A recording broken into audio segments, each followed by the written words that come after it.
Everyone welcome back to my YouTube channel Ankita's universe.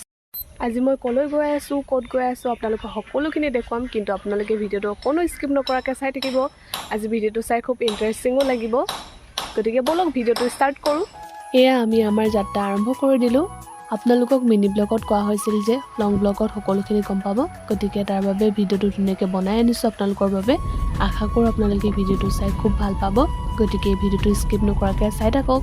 পিছে বহুদিন হ'ল কলৈকো যোৱাই নাই, আজি কলেজলৈ বুলি ওলাই গৈছোঁ সম্বৰ্ধনা অনুষ্ঠানটিৰ কাৰণে।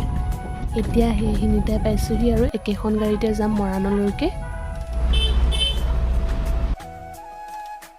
আমি আহি এতিয়া ডিমৌ পাই গ'লোহি। অকণমান সময় তাতে ৰখিলোঁ, তাৰপাছত আমি আকৌ আমাৰ যাত্ৰা আৰম্ভ কৰি দিলোঁ।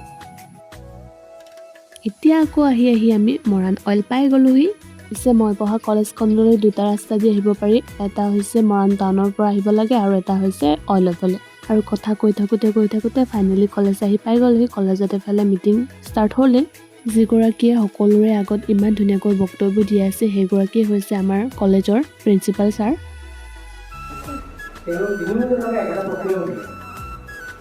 পিছে আমাৰ কলেজত কিবা যদি অনুষ্ঠান পাতে হাস্যৰসপূৰ্ণ কৰি তুলিবলৈ এওঁক সদায় মাতেই, আৰু এই অনুষ্ঠানটো খুব জীপাল কৰি তোলে।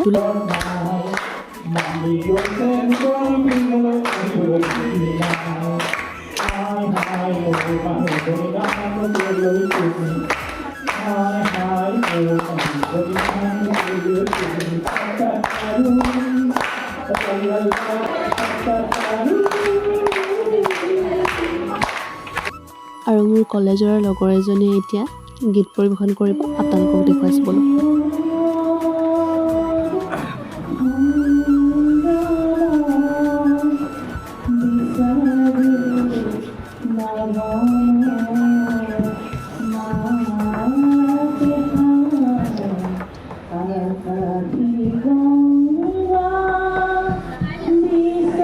আৰু আমাৰ সম্বৰ্ধনা অনুষ্ঠানটিৰ লগত সংগতি ৰাখি প্ৰথম বাৰ্ষিকৰ ছাত্ৰ ছাত্ৰীসকলৰ নৱাগত আদৰণি অনুষ্ঠানটিও পাতিছিল। তো ছাৰ বাইদেউসকলে অকণমান মৰম যাচিছে, তাকে আপোনালোকক দেখুৱাইছোঁ।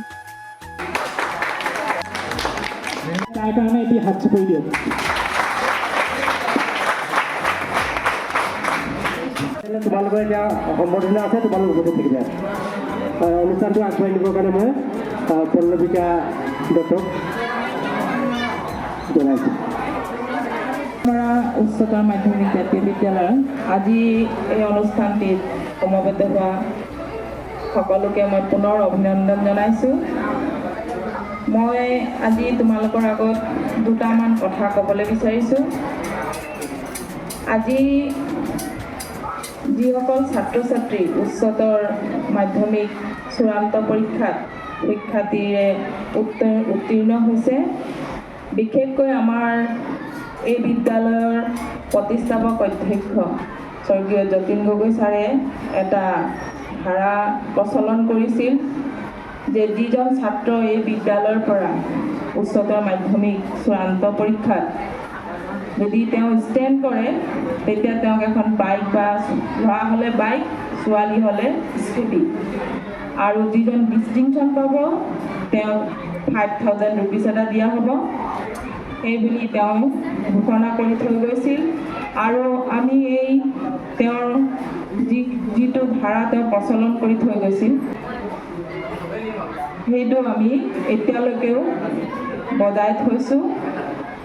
আৰু ইয়াৰ পিছত আমি অনুভৱ কৰিলোঁ যে ডিষ্টিংশ্যনৰ পিছত যিসকল ছাত্ৰ ছাত্ৰী ষ্টাৰ পায় তেওঁলোককো যদি আমি কিবা এটা সামান্য আৰ্থিক সাহাৰ্য এটা আগবঢ়াব পাৰোঁ, তেওঁলোকৰ অকণমান ভাল হ'ব। সেইকাৰণে আমি ষ্টাৰ পোৱাসকলৰ কাৰণে এখন কিতাপ আৰু 1,000 টকা মাননি হিচাপে আমি বা বৰঙণি হিচাপে আগবঢ়াবলৈ আৰম্ভ কৰিছিলোঁ। তোমালোকক মই এইবাৰ যিসকল দ্বিতীয় বাৰ্ষিক ছাত্ৰ ছাত্ৰী আছে তেওঁলোকে এতিয়া কিমানজনে ডিষ্টিংশ্যন আনিব, হাত দাঙাচোন, চাবলৈ বিচাৰিছোঁ। মই বহুত প্ৰস্তুত হ'ব লাগিব নহয়, আমি বিদ্যালয় কমিটিৰ পৰা মানুহখিনি প্ৰস্তুত হ'ব লাগিব। বা ষ্টেণ্ড কোনে কৰিম বুলি ভাবিছা? ষ্টেণ্ড কৰিম বুলি ভাবিছা? হাত দাঙা। থিয় হোৱা যে মই ষ্টেণ্ড কৰিম বুলি।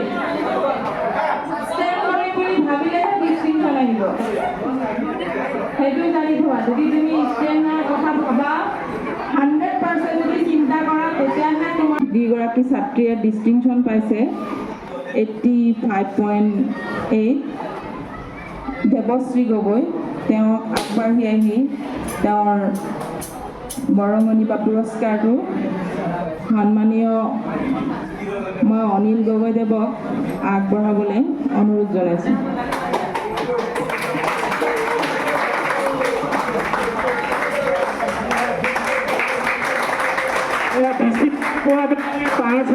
টকা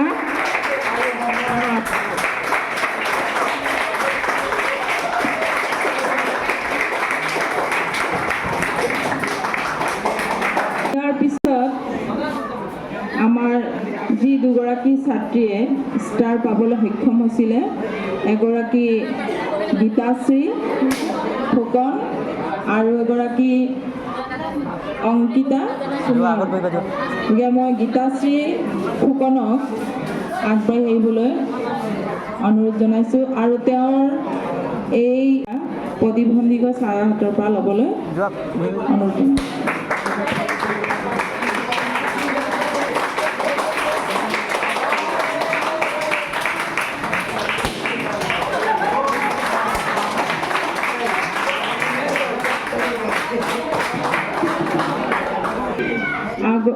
অংকিতা সোণোৱালক তেওঁৰ পুৰস্কাৰ দি ল'বৰ কাৰণে অধ্যক্ষা মহোদয়া শিৱানী গগৈদেৱক অনুৰোধ জনাইছোঁ কি নাম তোমাৰ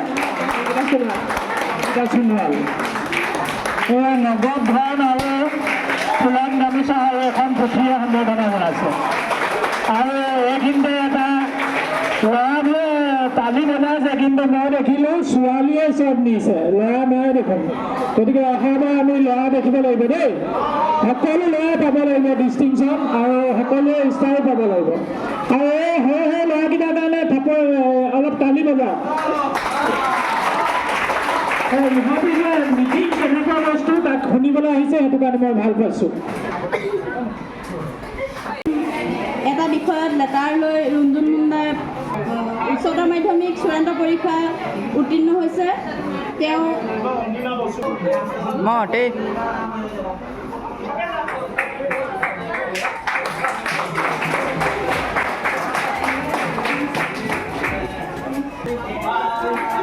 সঁচাকৈ 2 বছৰ যে কিমান জল্দি পাৰ হৈ গ'ল গমেই নাপালোঁ বাকী হোষ্টেলটো ভাল বেয়া সকলো ধৰণৰ কাম কৰিছিলোঁ বহুত কাজিয়াও লাগিছিলোঁ লগৰখিনিৰ লগত তাৰ বাবে হোষ্টেলৰ দায়খুৰীহঁতে আমাক বহুত বুজাইছিলেও আৰু গালিও পাৰিছিলে আৰু তেওঁলোকে সকলোখিনি সুবিধা কৰি দিছিলে হোষ্টেলত থাকিবৰ বাবে আৰু তেওঁলোকৰ পৰা সকলোখিনি সুবিধা ধুনীয়াকৈ পাইছিলোঁ আমি আমাক একদম নিজৰ নিচিনা বুলি ভাবিছিল নিজৰ নিচিনাকৈ মৰম কৰে কিন্তু 2 বছৰৰ হোষ্টেলত থাকি ভাল বেয়া সকলো ধৰণৰ অভিজ্ঞতাও পালোঁ বাকী যি কি নহওক যিসকলে হোষ্টেল লাইফৰ অভিজ্ঞতা পোৱা নাই তেওঁলোক বহুত আনলাকি বুলি ক'ব লাগিব ইমানতে আজি সম্বৰ্ধনা অনুষ্ঠানটি অন্ত পৰিল আৰু আমি ঘৰলৈ গুচি আহিলোঁ তাতে বৰষুণ দিলে অকণমান সময় মৰাণ ৰখি দিলোঁ এতিয়া আমি বাছত ঘৰলৈ বুলি গৈ আছোঁ ইমান দিনৰ মূৰত লগৰখিনি লগ পাইছিলোঁহে বেছি দাম নাপালোঁৱেই সোনকালে আহি দিবলগীয়া হ'ল বাকী সেয়াই আৰু সিহঁতৰ লগত বহুত কাজিয়া কৰিছিলোঁ বহুত ধেমালিও কৰিছিলোঁ তেনেকেই বহুত মনতো পৰিব মিছ কৰিম বহুত কলেজৰ ছাৰ বাইদেউসকল আৰু